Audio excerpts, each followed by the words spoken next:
I could never hate on somebody getting paid to do what they love to do. Not against that at all, but with the NCAA, I do think there needs to be some serious restrictions and guidelines put in place as fast as possible.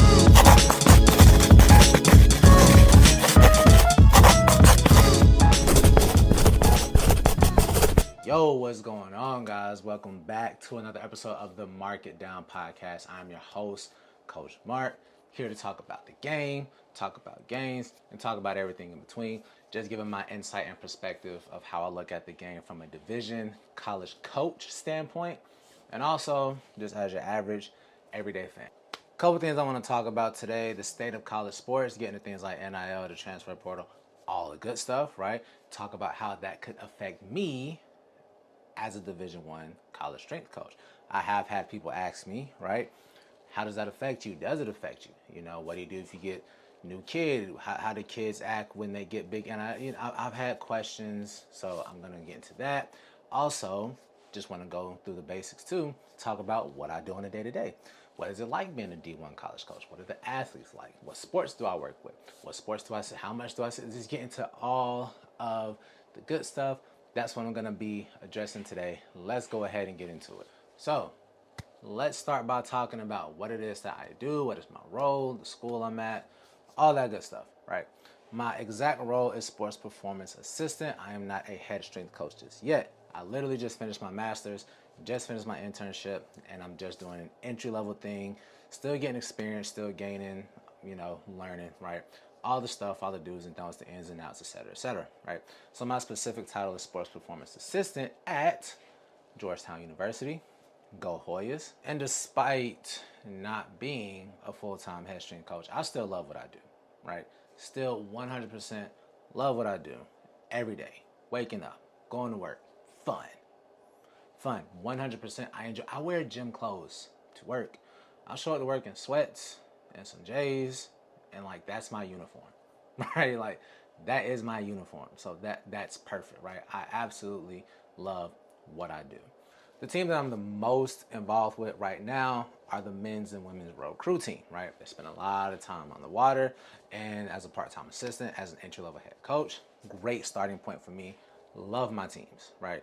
Love my women's rowers, love my men's rowers, love my team, love what I do, love programming for them, love coaching them, everything. I know I've said that a lot, how much I love my job, but I really, absolutely love what I do. Oh my gosh, like I love what I do. It is so fun. It's so fun. But let's get back on track. Those are the teams that I mainly work with. Now, when I was an intern at Georgetown, I got to see a lot. I got to see some women's basketball, right? I got to see soccer, and still do. As a part-time coach, I still do see those teams. I'm just have more responsibility for my own teams. But I got to see a lot. I got to go around a lot. I got to work with in all the different teams. It's a very fun, very great environment. You get to see how different teams work out. You get to see different programs for different teams, how different teams train. You get to see and experience a lot, right? Particularly for me, right? And what my team needs, that is really for me to discuss with the coaches. That's one of the big things as a college level strength coach. I have to stay in touch with coaches. I have to meet with my coaches on the regular, talk about schedule. I have to meet with trainers, talk about who's healthy, who's not healthy. That way, when I get the programming, I know what exercises to put out there, what's the volume, what's the load, the intensity, all that good stuff. Then when the season rolls around, of course, I got to dial it back some. Can't be crushing my athletes in season. That's how you lose your job. That is how you lose your job, bro. So yeah, it is a lot, but it's easy, right? One of my coworkers, he told me it is an easy job for sure, but it's also an easy job to mess up, especially if you don't know what you're doing. If you don't know what you're doing, obviously it could go bad. It could go bad. It could go left for you real quick. And of course, being on staff, working with these athletes directly, there are things that I see and experience that most fans wouldn't. Now, of course, being both a fan and a coach, you get to experience both. I get to look at things from a coach point of view, but also as a fan. Now, when I'm on the clock, fan goes out the window. I'm a coach. I have to be professional and I have to see things fit. But also, when I leave work and I think about it, it's like, dang, It makes sense. If they're going through this here at this school, other athletes at other schools may be going through similar things, which is why performance levels could drop. There's a lot. There's a lot behind the scenes. Keep in mind, these are still, for the most part, these are still kids, right? 18, 19, 20 years old. These are still kids, number one. Number two, they're still students, right? College students at that. They have to learn how to balance social life, athletics, these 5 a.m. practices, these 6 a.m. practices. Got class at 8. I got to make sure I eat. Some kids work. It's a lot, right? It is a lot. These athletes, they deal with a lot on a day-to-day. Sometimes I hear about it, for sure. Class, that's a big, hey, how's everything going? Class, coach. Class. I'm taking this class, taking that class. I have this exam, I have that exam, right? I hear about it. I hear about it a lot. And I always tell them, make sure you get some rest for sure. Make sure of course I want you to go to class. Make sure you get rest. Make sure you take care of yourself. Very, very, very important, right? Because like I said, they deal with a lot behind the scenes, right? Your favorite football player, your favorite college basketball player, keep in mind, still students at the end of the day. Now, there are some outliers. We know this. There are some outliers. There are some exceptions. Guys who are guaranteed to go to the draft. School may not be as important, particularly for basketball, which I'll get into all that in more specifics later. But yeah, there may be some guys, they may not be stressed about school as much because I'm going to the league. I need the minimum GPA. Other than that, I'm focused on my sport, right? I'm barely going to class. I'm doing just enough to where I can stay eligible. Other than that, I'm focused on my sport, right? Those are the outliers, but not everybody's an outlier. So for the most part, they have this class, they got that class, right? They got this paper, they got that paper. They were up all night studying, then they had to go practice. They haven't eaten yet. It's a lot. It is a lot. And sometimes they vent to me. You are a strength coach, but sometimes you're also a counselor. You just got to listen for the most part. You just have to listen. That's it. They're going to tell you what's going on. Hey, how's everything going? And you get a whole life story, right? But you only get to that level if they're that comfortable with you, of course, which I've done good enough at my job where all of my athletes are pretty comfortable with me at that point, right? But it's just a lot of things. And then you see the injuries. A lot of athletes really do play through injuries, small nagging injuries. So their program is slightly tweaked. They may not do a front squat, right? They may do pitch shark squat. There's a machine that we have called a pitch shark. They may do that instead of a front squat. Instead of a power clean, they may do a dumbbell squat jump, right? You have to know how to alternate and change these exercises for these athletes if they're hurt. If they can't do one thing, if they can't do multiple things, well, what can you do? How can I help you? That part does fall back on me because I have to know, of course, anatomy is very important. I have to know, okay, if this hurts, you can't do this, but you can do this. Be able to know exercises. That's the biggest thing. Knowing movements. Okay, front squat hurts your wrist. You can do a straight arm front squat, or can you do a goblet squat? Can you maintain a goblet squat? Right? Is that okay? You have to know how to progress your athletes when they are healthy. The healthy ones, right? When they're healthy and they're moving, they're getting stronger. You have to know, okay, how can I keep you getting better, getting stronger, and staying healthy enough to compete in your sport at a high level without overdoing it? That's where it gets easy to mess up because you find yourself overthinking. You overthink. I'm still a fresh new coach. I overthink a lot, but luckily for me, I have a great group of guys around me where I can go to, hey, look at my program real quick. Look at my program. Let's look over this. Does this make sense to you? This is what I have going on. This is what I think is best for them. Does this make sense to you? And they challenge me, well, why do you want to do this? Well, this is what I think you should do. This, I think you should, So having that type of staff and those type of guys around me to help me on a day-to-day, great. I can go to any of them and ask for someone because they all have coaching experience. I'm new. I don't have much D1 college coaching experience, but thank God I learned fast, right? One of the biggest things about this field is you have to be willing to learn constantly, always, never stop, right? It doesn't stop. It never stops. You don't stop learning, right? New information is always coming out. New studies are always coming out. New reports are always coming out. Coaches are always giving their own clinics and seminars and talking about what they do. Like, there's always some type of new information. You have to be able to, number one, pick and choose what works for you in your sport, right? You don't have to follow everything, but it's quite important to know, like, okay, let me try it out. If it doesn't work, I'm not going to do it. You have to be willing to do that. You have to be willing to reinvent yourself. You absolutely have to be willing to reinvent yourself. If you have a certain coaching approach that works for one team, but it doesn't work with the other team, you may have to switch up your coaching approach. You might have to switch up the way you coach, because you want to get good energy levels if you work with multiple sports from whatever teams you work with, right? You want good energy levels. You want your teams in it. You want your teams looking forward to work out. Coming into the gym, looking forward to work out. You get along with your athletes. When you get along with your athletes, it makes everything so much smoother. You know what I'm saying? Like, because you got them, they got you. Cool. I can coach.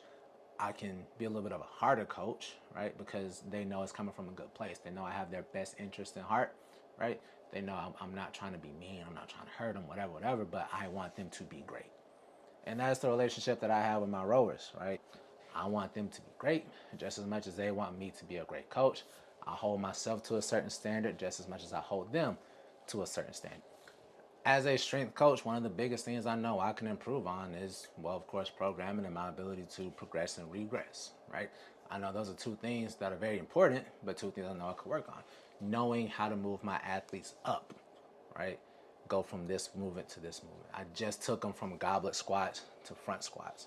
And then I had to progress them from front squats, which will probably be a back squat, right? I'm going from clean grip RDL to snatch grip RDL, right? Knowing when and what to implement, right? When they get in the season, I'm probably gonna have to take some stuff away, add in some different movements. That's just how it is, right? It's very easy, but it is, like I said, it's also very easy to mess up. I know I've said that multiple times, but it's true. It is true. It is true. It is very easy. I come in, I coach, right? It's easy to mess up if you obviously don't know what you're doing, which that applies to everything. But in this field in particular, it's like, why are you giving them 3 sets of 20 on every movement, right? You know what I'm saying? Like, what are you doing? Why are you giving it? Why are they doing this? Why are they doing that? Why aren't they doing this? What is the purpose of this? That's why it's very important as a strength coach to know your why behind everything. Know your sport. Be knowledgeable of your sport. You have to know your sport. Know how to program for that sport, which all falls into knowing your why. Why are you doing it this way? Why are you doing it that way? Why aren't you doing it this way? Why didn't you include this? Why did you include that? It all goes back to your why. That's what it all goes back to. It all goes back to your why, what you think is important to you and your athletes, but that's also where you can get clouded by your own, well, I think this is important, so I'm going to do this. Meantime, the sport doesn't need that, right? The sport doesn't require what you're trying to program for them, you know? And that's just one of the things that I'm learning, paying attention to different movement patterns, having a horizontal pull, vertical push, you know, flip-flopping those unilateral movements, different type of hamstring. It is very crucial just to know stuff like that, right? Meeting with the team coaches, like I mentioned earlier. Meeting with your sport coaches, asking the coaches, what is it that they expect? What are some things that they want? What are some things that they're looking for? That's one of the things that I set it out myself to do, like my second week.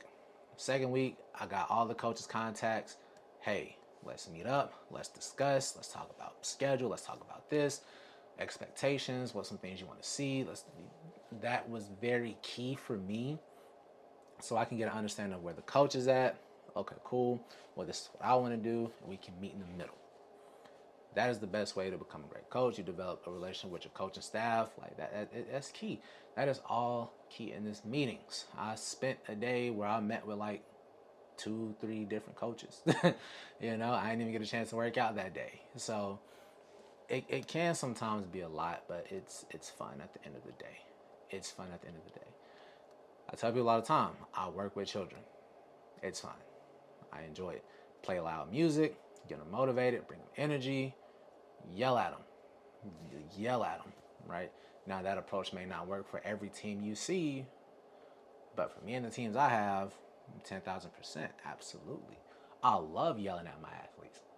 I love yelling at my athletes. I love yelling at my athletes, and I love letting them know, like, yeah, I care about you, but sometimes I don't care. Like, you're sore, tough luck, buddy. Go hit the squats for me. You know what I'm saying? Like, my biggest thing I always tell them, you're a Division I athlete. You are elite at a very particular thing. You are a Division I athlete, right? Do I care that you're sore? No. As long as you're not hurting, injured, or in pain, no, I don't really care. That's it. You know, I don't. But no, I love my athletes, genuinely. All of them. My women's row team is like 50 girls, and it's just me. And it's just like, bruh, it's a lot for one person to coach, but they're great to coach. They listen, they come in, they work hard. My men's rowers, smaller group, same thing though. They listen, they come in ready to work, they work hard, they bring energy, all the good stuff, all the good stuff. So yeah, I can tell, man, you're sore, tough shit. Yeah, when you've built the relationship, you can talk to your athletes a little bit like that, you know. Oh, you're sore? Don't care. You got another set to do. I really don't care, you know. But obviously, you know, you gotta make sure you make sure they understand it's coming from a good place, you know. Luckily for me and the women's rowers, they knew me when I was an intern. So I got to build relationships with them months ago before I started as an actual coach. So they know it's coming from a good place. I had to kind of develop that with men's row, you know, because they didn't know me, I didn't know them. A little bit different, right? That's all important. Knowing your kids, get to know your athletes. Get to know your athletes. Very, very important, right? You don't have to know every single detail of their personal life. Obviously, knowing their name is key. Learn a name. Learn a name. That is huge, right? Learn a name. Learn their major. Learn their major. Luckily for me, most of the kids I work with have the same major. So I mean, it's quite easy for me. But learn the name, learn the major. Just ask, hey, how's class going? Hey, how was your race this weekend? Hey, how was this weekend? Hey, what, you know, just getting to know the kids, and that makes it so much better. Some advice I was given, and I've been given a lot of advice. I'm not going to go through all of that because I got more to talk about. But one of the biggest pieces of advice that I was given, right? 90% of the job is getting the athletes to like you. Plain and simple. And it makes sense. You could have the world's worst program, but if your athletes like you, they're gonna do you got 3 sets of handstand push-ups for 20 reps, right? Dumb, I know, makes no sense. Wouldn't recommend that unless you're a gymnast, but even then as a gymnast, I wouldn't give you 20 reps. Besides the point. You could give them 3 sets of the dumbest movement. And if they like you and they trust you, they may question you, they may complain to you, but they're going to do it. They're going to do it, right? For sure. So getting your athletes on your side, that is a big part, for sure. Because you have to be able to coach. You have to be able to control the room. When you call everybody up, do what you do what you need to do, you know. Hey guys, everybody everybody on me, let's meet up here, yada, yada, yada. You want them, hey, let's get it, let's go on the hop, you know. Like, you want them here. You don't want them talking while you're talking. You want all eyes on you. You want them all at attention. That is what you want, right? You have to get them on your side, but you also have to, this is what I expect anyways. Whether you like me or not, this is what I want, this is what I expect. So and that's one of the things where you have to learn to balance, right? Be cool. Don't come off as like their bestie, but be cool, right? But still let them know, I'm coach. At the end of the day, I'm coach. Yeah, I want to have a good relationship with my athletes, but I can't let shit slide, you know, because it's no, I'm still coach. 100%. I'm still coach. I'm still going to coach you. I'm going to coach you hard. Your program, your workout is going to be hard, right? This shit's not gonna get easy. That's what I always tell my athletes. This shit's not gonna get easier. We're getting the hard stuff out the way now, right? Let them know, hey, I have no issues with you. I want you to be on my side. You know, I want to build a relationship with you guys. I care about you guys. But let them know, but don't get it twisted, because I'm still coach at the end of the day, right? I'm still coach. I'm still top dog in here. You still listen to me. I'm still coach, right? Don't come off, well, let me not say that. Some coaches that do come off as a-holes. I have a couple of them. Keep in mind, some coaches that they do come off like that, and they have no issue doing that, right? They have no issue coming off like that. They don't care. They don't care. I hear it all the time. I work with these guys, so I know personally. Like, they're gonna be a little bit of a hole. That's just how their approach is. You know, nothing wrong with that.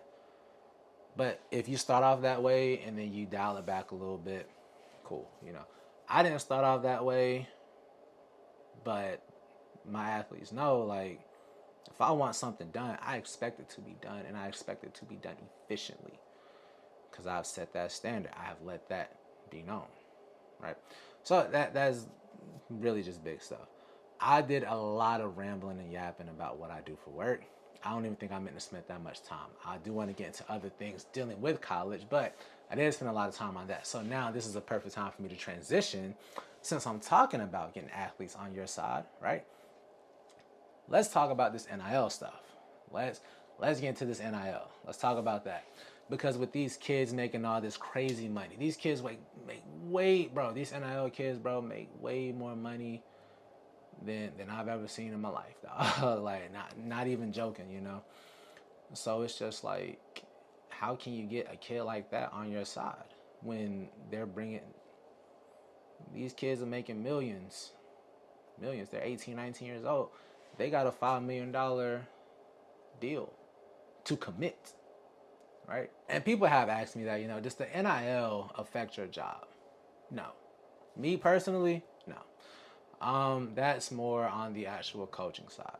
The NIL will probably never affect me. Especially, no, the NIL will not have any effect on what I do as a coach, right? I do think the NIL does affect the sport coaches directly, right? Because how can you get a kid who 5-star recruit, he got all the deals in high school, coming to college, you pay them to commit. How can you get that kid on your side? That is something I would love to ask some of the sport coaches if I ever get the time to. But with the my thing with the NIL, man, I like it. I'm all for it. Really am. The distribution is that's the big thing right there. That's the distribution of the money. That's the big thing, right? I was talking to my dad about this. My dad, he doesn't hate the NIL, but he doesn't like how the money's distributed. That's where me and him actually see eye to eye on this situation. We were talking one day, and he was like, all right, so you got a quarterback. 3-star, 4-star, 5-star, whatever. You got a quarterback, and you give your quarterback $5 million, but what you gonna give the O-line? And I was like, that kind of makes sense, right? I'm not gonna say a QB is only as good as his O-line, but when a QB plays bad, right, a lot of people, the O-line is sucky. O-line is bad. And some O-lines, they genuinely are bad, right? That's just facts. But I was like, if you're a quarterback and you're putting up great numbers, but you have a great O-line, what should your O-line be making? You know?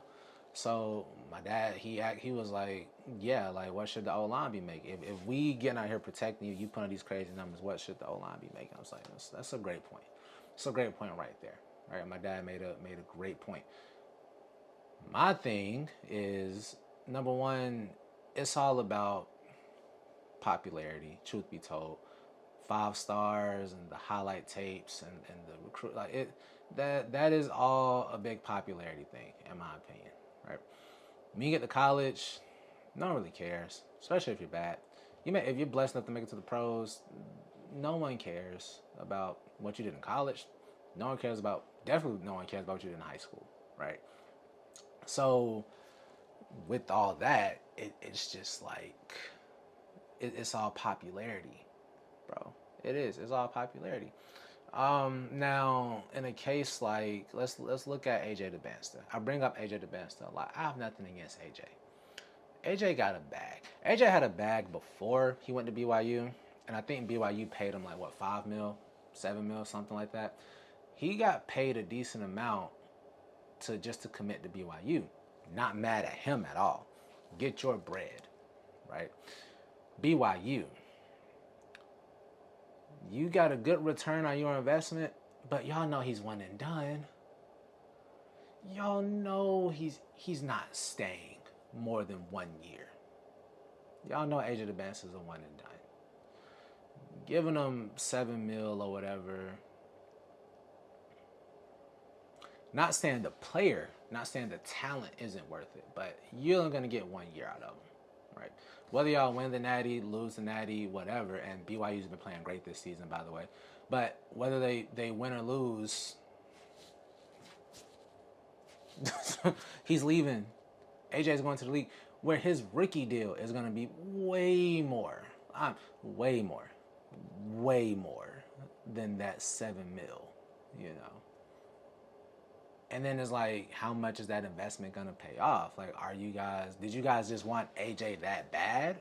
Or did you want AJ to try to convince other recruits, like, hey, we're going to come here, we're going to let you play?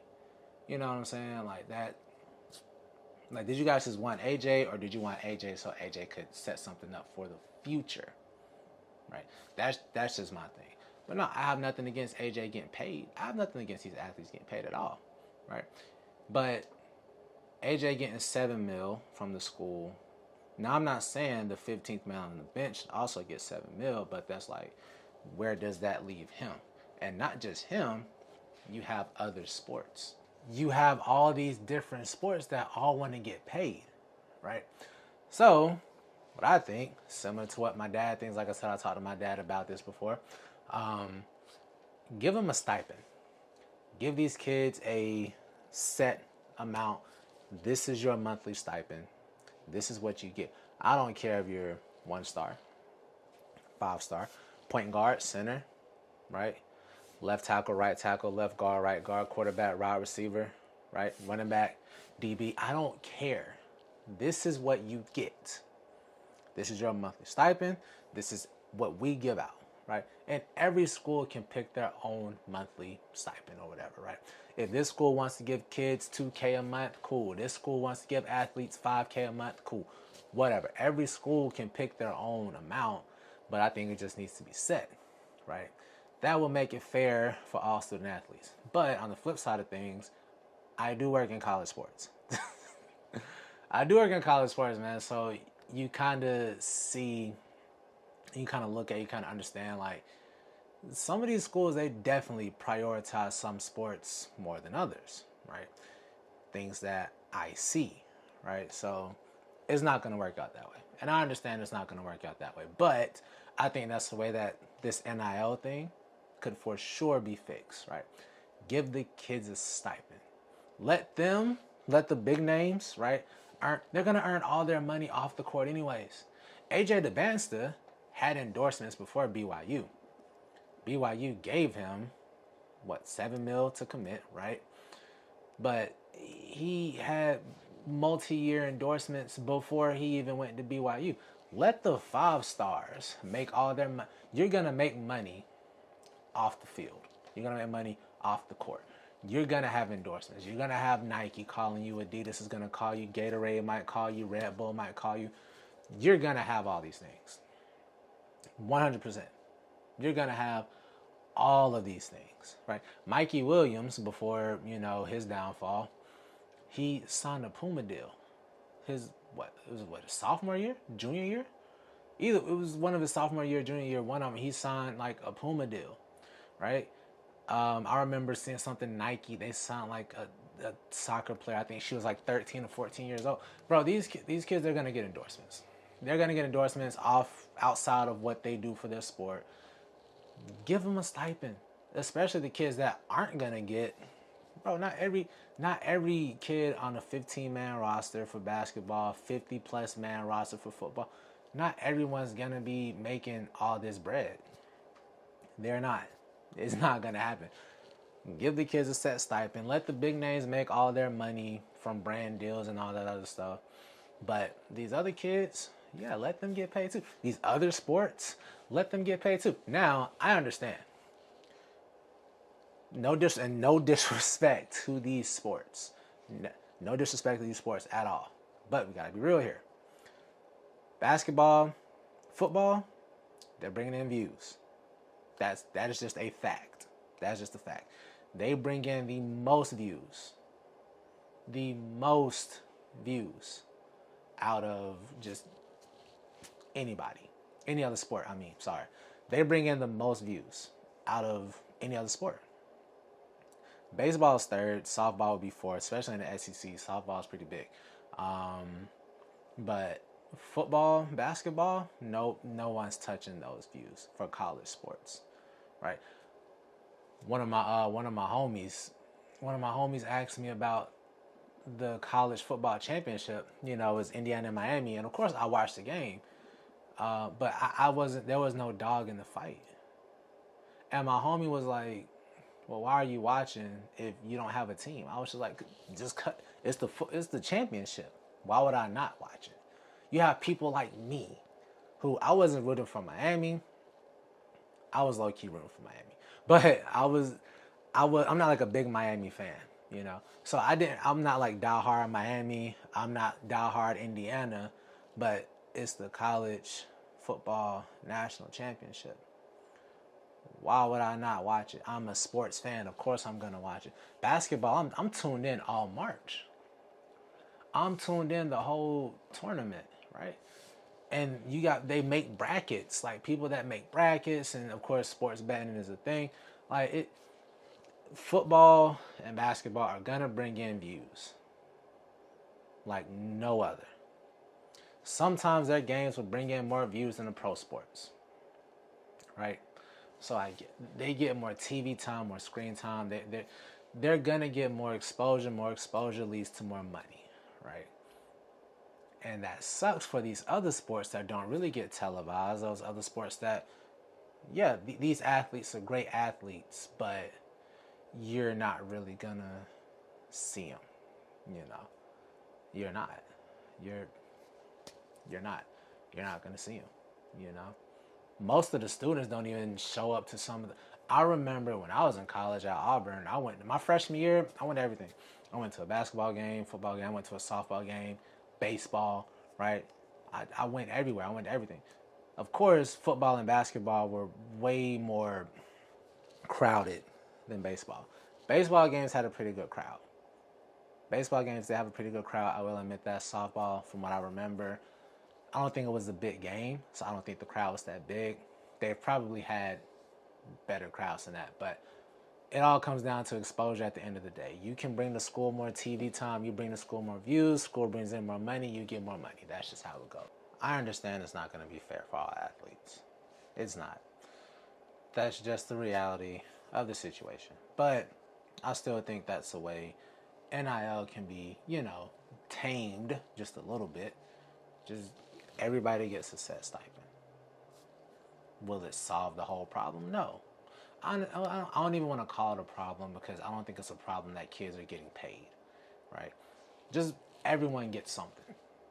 Everyone gets something. That's my take on that. The transfer portal, I have my takes on the transfer portal. I'm not the biggest fan of the transfer portal.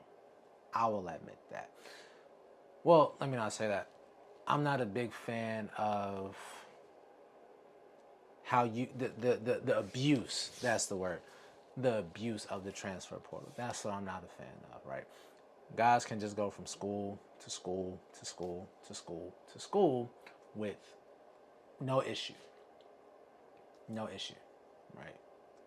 Now I know Trinidad Trinidad Chambliss did not get approved for another year of eligibility, which is crazy. Now, truth be told, I don't know the rules on it because I saw today one of the guys from Miami, he's coming back for his 8th year of college. Now, I think he did a COVID year, did a red shirt year, an injury year, and an injury year. Dog,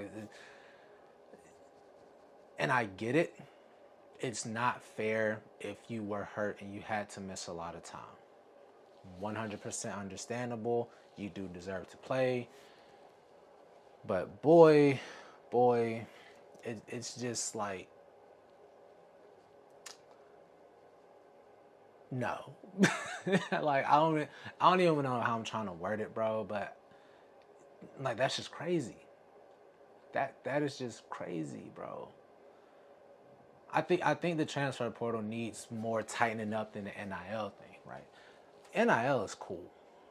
They just want to make some money. There's nothing wrong with wanting to make some money, right? The transfer portal is where it gets crazy. Guys leaving, guys transferring here. I'm going to transfer here because they're giving me more money. That's why I think the stipend will come into play, honestly. But going from school to school. Now, the thing with the transfer portal, it's more so an issue in football than it is in basketball, right? Most basketball guys, one and done, for the most part, right? Like AJ DeBanston, one and done. Cam Boozer, one and done. Darren Peterson, one and done, right? There's a lot of one and done guys. They do 1 year, then they're out. Most of them don't have to worry about trying to transfer, right? Now for football, you have to do, I think it's 2 or 3 years before you can declare for the draft, right? These guys, they'll do that. They'll graduate early, then they'll go to another school, or they're not getting enough playing time. They're going to go to another school. And it can happen in basketball too. But you end up with a lot of old guys. Not old in terms of life, but just like old as in like, why are you in college still? You know what I'm saying? Like, why are you still in school? I saw a video. The interviewer asked Carson Beck, like, how does he manage, you know, or like, how does he find balance between like school and football? Something along those lines. And Carson was like, I graduated 2 years ago. Like, I don't have class anymore.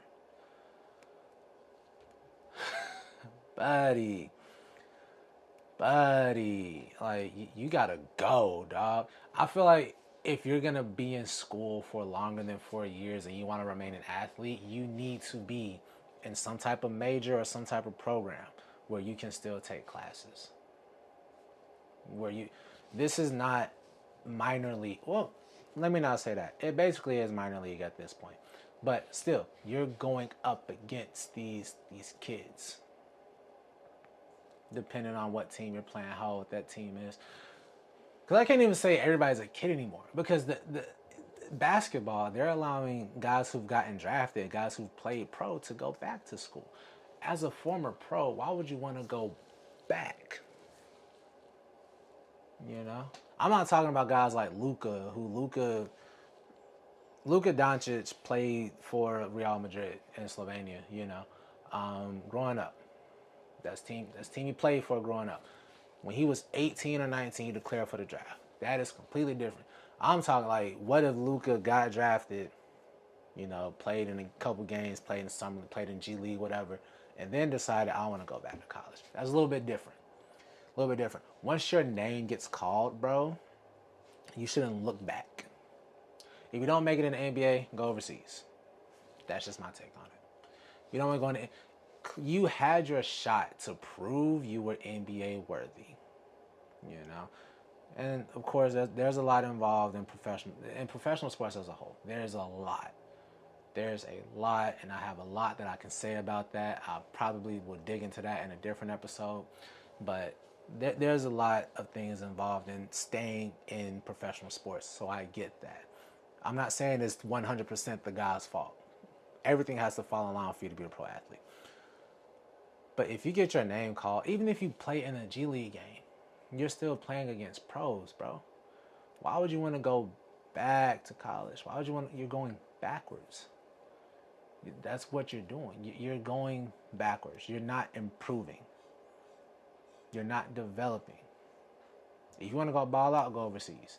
If you want to develop, thug it out in the G League.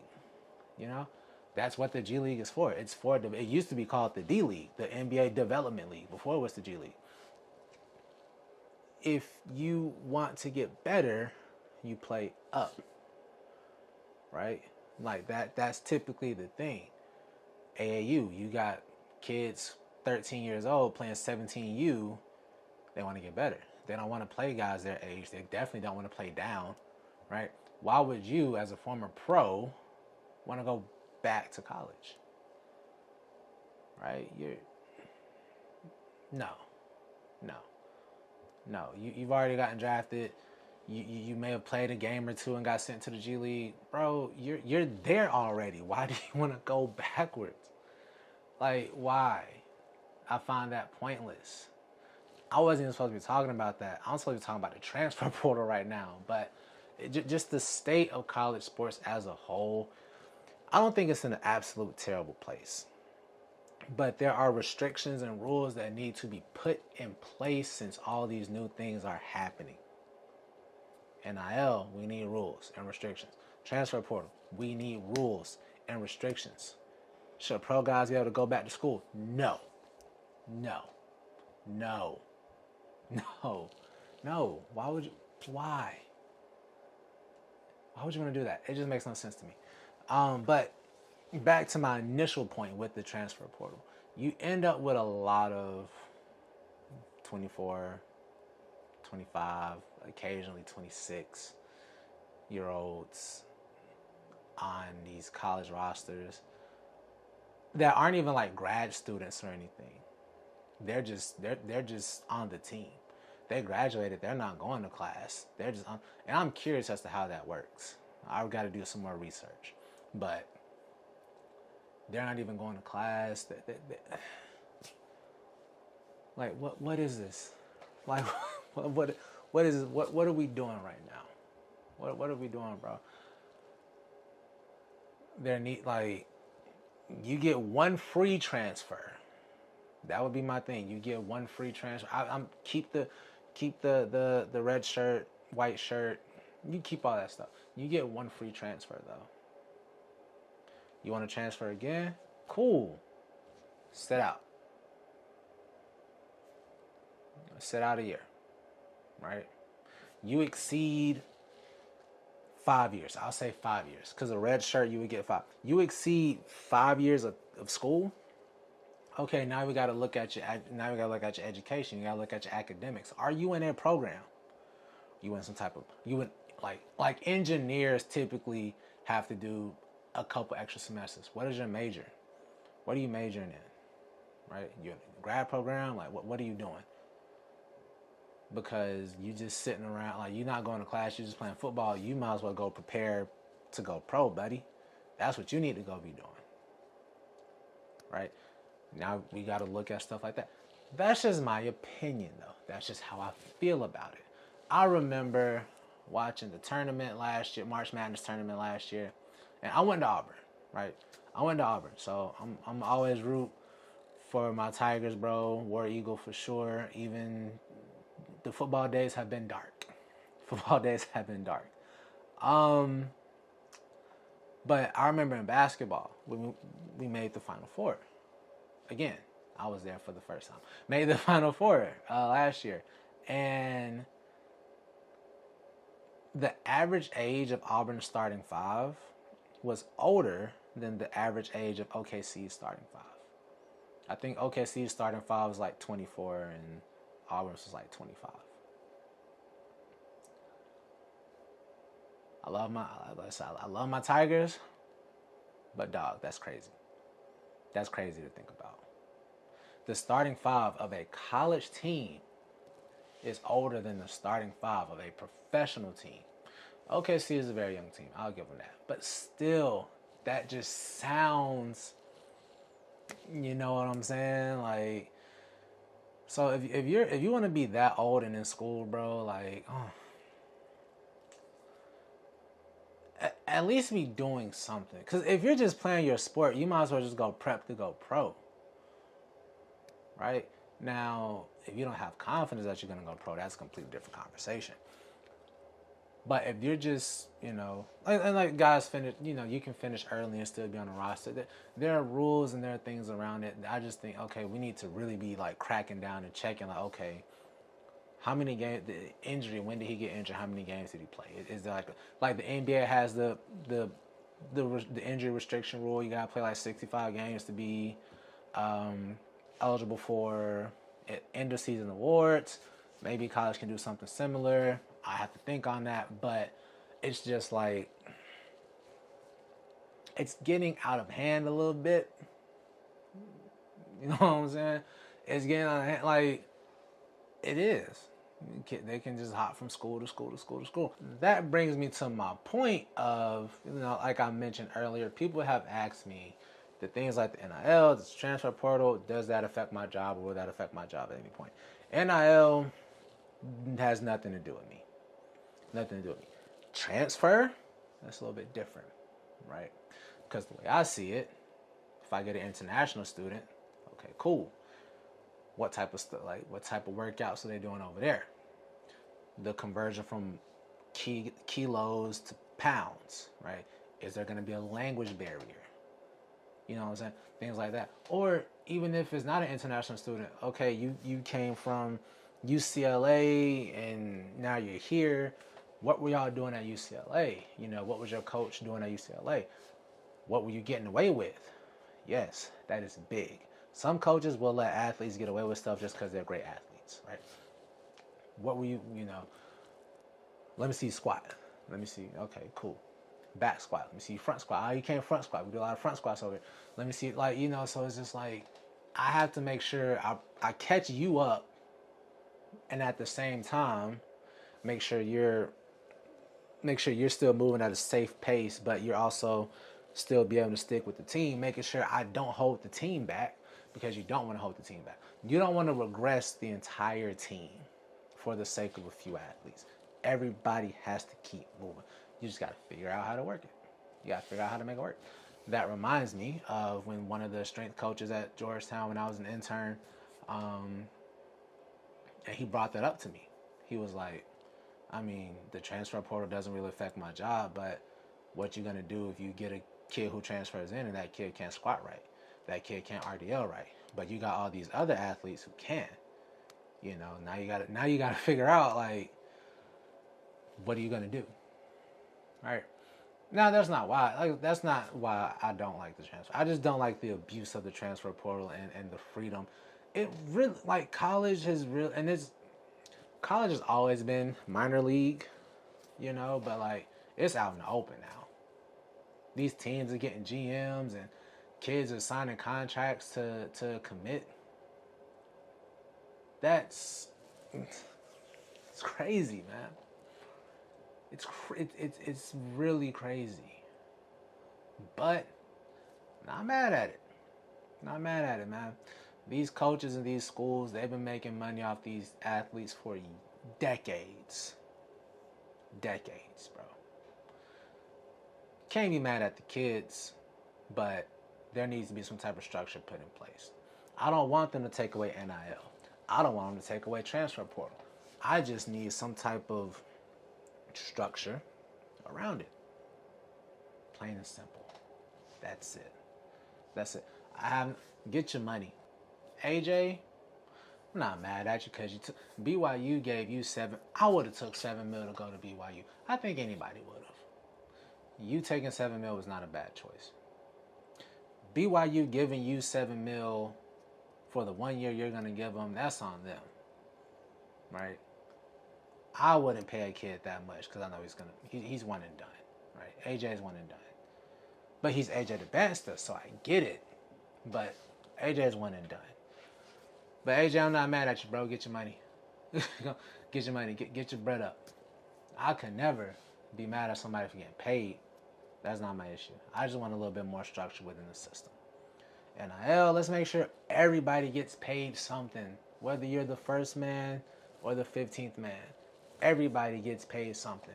Transfer portal, we gotta get these old dudes up out of school, bro. We have to. We gotta get these old heads up out of school. Absolutely have to. There's no question about it. Especially if you're not taking classes, you're just on campus, right? Just playing your sport. You gotta go. Pack it up. Get off campus, bro. Get off campus. You have to. You have to. I think you're holding up a spot, right? One coach that's been very vocal about everything is John Calipari. And a lot of people been giving Coach Cal some flack, but it's like, why y'all mad at him? Why is everybody mad at Coach Cal for speaking out on the BS that's going on in school? Coach Cal has never done anything like that. If you know Coach Calipari, you know he go to the league, bro. Leave. John Wall, leave. DeMarcus Cousins, leave. Karl-Anthony Towns, leave. Julius Randle, leave. Willie Cauley-Stein, leave. Harrison Twins, both of y'all, leave. I think the Harrison Twins did 2 years though. But either way, he put Tyrese Maxey, leave. Tyler Hero, leave. Bam Adebayo, leave. De'Aaron Fox, leave. John Calipari has done nothing but push his athletes to leave and go to the NBA. If anything, he has the right to speak on how crazy everything is going. He wouldn't dare. No, not Coach Cal. Not Mr. Kentucky well, that would be John Wall, basically. But not Coach Cal. Go. He did it with Derrick Rose at Memphis. Go. Tyreke Evans at Memphis. Go. Go to the league. Leave. Go help your family, not my family. Go. Go. That's Coach Cal, right? I don't understand people getting mad at him for speaking out on everything. He has the right to. He 100%. Coach Cal has the right to speak on whatever he wants to speak about. When it comes to this transfer stuff, these grown men still, no. And he gets a lot of backlash because you've never won any. You had all this talent and you only got one ring. And it's like, I'm sure he would have more if he actually kept guys and allowed guys to develop, but that's not what he does. With all that being said, I'm getting way too off track. I'm doing way too much rambling right now. I think this is a good point to wrap this episode up. Thank you guys for tuning in to this episode of the Mark It Down Podcast. I am your host, Coach Mark. Thank you guys for tuning in with me. I like to talk games, everything in between. Thank you guys for tuning in with me, and I'll catch you guys on the next one.